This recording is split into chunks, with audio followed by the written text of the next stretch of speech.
Screaming female fans at a concert were not an unprecedented event before 1960s Beatlemania. 2 decades earlier, America had witnessed Sinatramania. The phenomenon became officially known as Sinatramania after his legendary opening at the Paramount Theatre in New York on December 30th, 1942.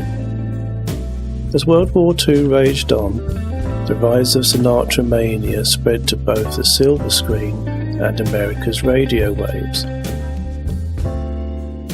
Sinatra's publicist, George Evans, didn't leave anything to chance.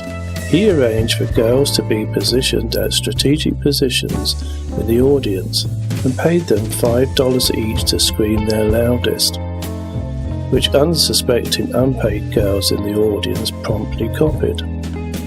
That's in addition to hiring unneeded paramedic vehicles to stand outside the theatre for effect at Sinatra's first New York concert.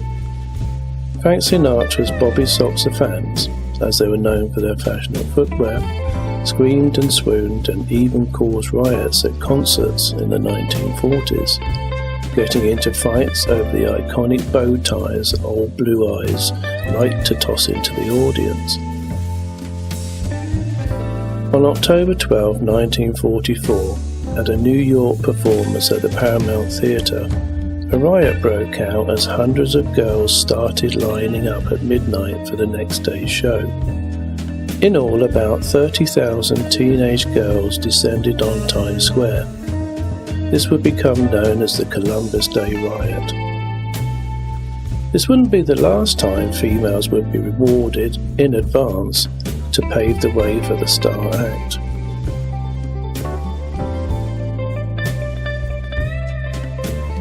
The Beatles arrived at JFK Airport 7th of February 1964. All looked very natural and spontaneous, which is how a well-orchestrated public relations promotional exercise should look. In fact, the Fab Four's first welcome by American fans was incentivized, bought and paid for, and was so well promoted they could hardly have missed the fact that the Beatles were coming.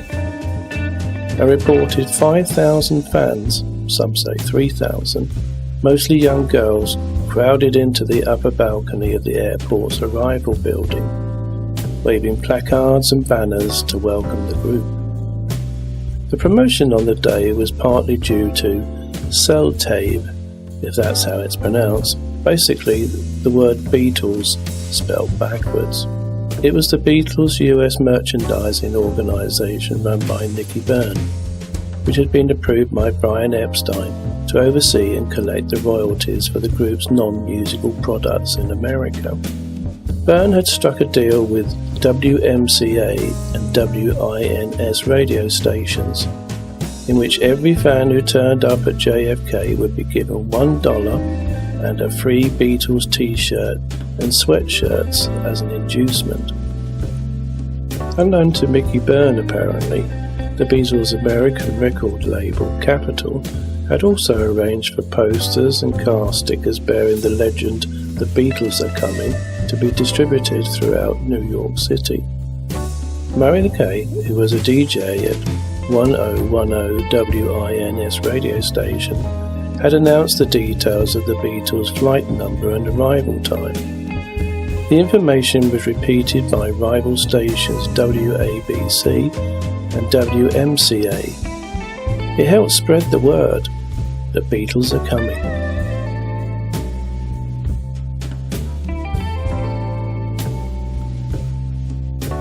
The Beatles waited until they had their first number one in the country before visiting America. I Want to Hold Your Hand. Looking at the sales of their earlier singles, it could be said they had little choice but to wait. Previously, on October 5th, 1962, the Beatles' first single, Love Me Do, was released in the UK. It ended up reaching number 17 in the UK charts, with help from Brian Epstein, who bought a considerable number of copies. Capitol Records of Canada issued Love Me Do in February 1963, but it failed to sell.